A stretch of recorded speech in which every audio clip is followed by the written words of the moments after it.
Even though it's the case that 5 governors have decided to enforce net neutrality unilaterally using executive orders, I think legislation is probably preferable because in the future, if you elect a governor who is not in favor of net neutrality, then that individual can unilaterally overturn the decision of their predecessors. So when it comes to legislation, if a future governor is against legislation that protects net neutrality, well, it's not so easy to overturn it.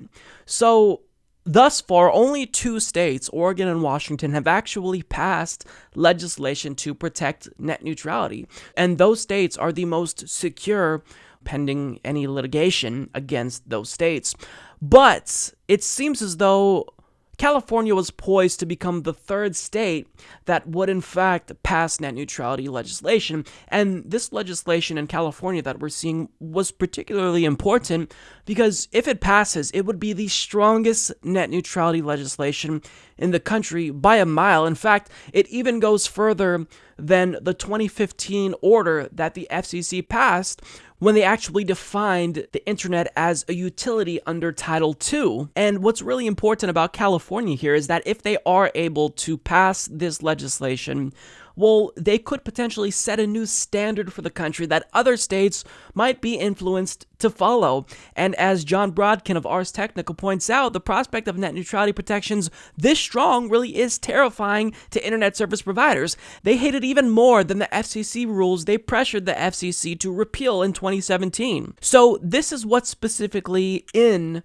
California's net neutrality bill that is terrifying internet service providers.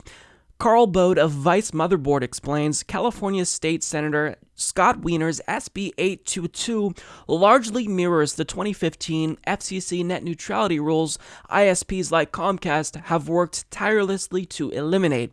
The bill prohibits ISPs from blocking, throttling, or otherwise hurting competitors. It would also prohibit ISPs from striking anti-competitive paid prioritization deals, letting companies buy a network advantage. In some ways, California's proposal goes even further than the FCC's 2015 rules. More specifically, SB 822 takes aim at zero rating or the practice of exempting an ISP's own content or the content of a partner company from usage caps and overage fees.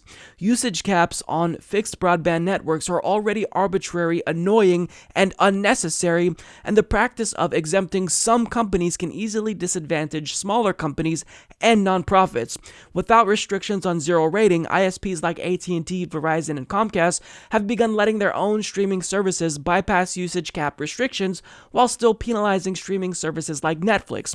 It's one of several ways incumbent ISPs plan to use a lack of competition in broadband to try and hamstring emerging competition in the TV sector. So obviously, if you care about net neutrality, this legislation is incredibly important because it not only undoes the damage caused by the FCC's repeal of Title II in 2017, but it fills in loopholes that were left open by the 2015 net neutrality order by the FCC, where they secured it as a utility under Title II. So this is really important. So as you could have guessed, since this legislation includes language that's so strong in favor of net neutrality, well, internet service provider lobbyists are doing everything in their power to make sure that they fight against this. See, but what they're doing is they're targeting Democrats in particular to get them to basically water down this legislation. And the bad news is that it's working. Some Democrats are in fact trying to fight against this bill and trying to water it down. So Bode continues, with SB 822 slated for hearings before the California Energy, Utilities, and Communications Committee this week, activists note ISP lobbyists are hard at work trying to derail the bill, claiming, as we saw on the federal level, that there's nothing wrong with the uncompetitive broadband sector and that consumer protections aren't necessary. Killing the bill outright could prove difficult given public anger, so consumer advocates say that lobbyists have convinced some Democratic California lawmakers to push for a massive watering down of the legislation. They say the end product of that lobbying is a new committee analysis recommending the weakening of many key provisions. Consumer groups say the recommendations include trimming back oversight of the kind of interconnection feuds that resulted in Netflix customers seeing lower service a few years ago after ISPs were routinely accused of letting their peering points intentionally congest to drive up costs for content companies, complaints that magically evaporated in the face of FCC rules. The committee's analysis appears to manufacture some claims out of whole cloth. Not only does it try to falsely claim that SB 822 tries to prohibit peering agreements, it inaccurately argues that ISPs would face financial hardships due to the protections. You'll notice some similarities between ISP lobbying claims and the committee's analysis, which tries to insist that policing such deals will result in harm to lower-income Californians.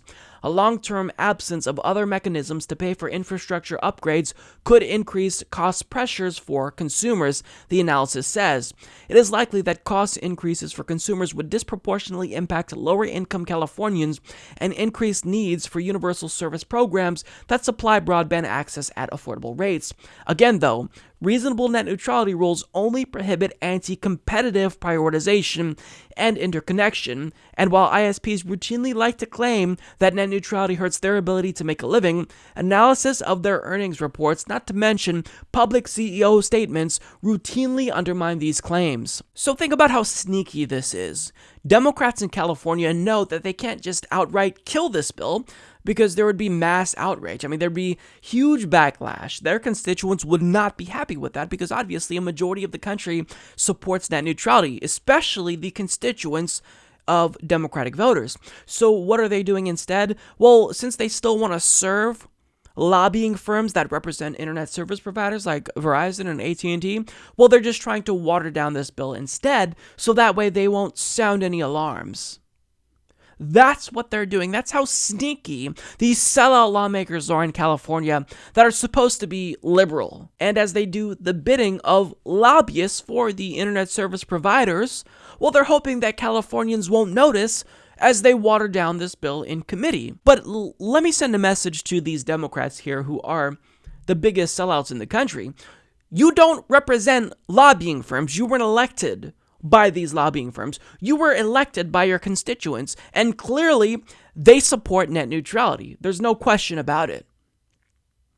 So every single Democrat who is acting to water down this bill, they should be absolutely ashamed of themselves. I mean, that goes without saying. How do you do that? How do you know that you're screwing over the people and you do it anyway, but you do it quietly so they don't find out that you're screwing them over? All it takes is pressure from internet service providers, and they fold like a deck of cards. Doesn't take that much. So this is really a problem that we're going to see as more and more states consider this type of legislation. Even if a state in particular doesn't have language as strong as the as what we see in the California bill, they're still going to be putting pressure on lawmakers, particularly Democratic Party lawmakers, to get them to fold. And in some cases, since the Democratic Party lacks both a spine and courage, it's likely that that could happen. So at this point, I don't necessarily know that this bill is a sure bet. It really seemed as though California would become the third state to pass net neutrality legislation, and they would set a new standard, for the whole country. But now that's thrown into question. Even if this passes, if it's watered down, if internet service providers can still violate net neutrality, then what's the point? So certainly, if this passes, we have to look at the final bill and see the end result before we celebrate. But certainly, this is troubling. And if you live in the state of California, I would advise you to show up to your state legislature and put pressure on these politicians, because they know this is popular. They know what's at stake. But they listen more to lobbyists than ordinary Americans. And that's a damn shame. Support this podcast by becoming a patron at patreon.com/Humanist Report.